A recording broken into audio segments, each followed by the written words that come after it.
Hey friends! Have you ever wondered how this tiny phone does so many amazing things? It's like a whole city inside. Let's go explore! Whoa! I've shrunk down to see the magic.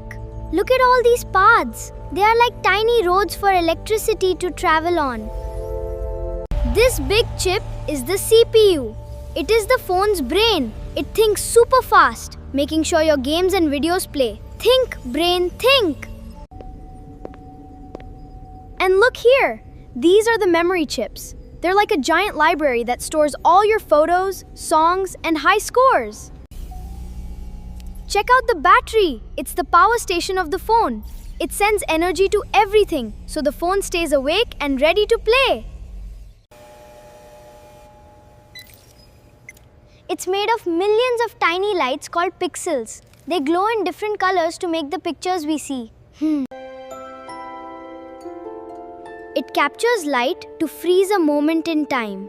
Smile! We're making tech magic happen. Technology is incredible. Next time you hold a phone, remember the tiny city working inside. See you on our next adventure.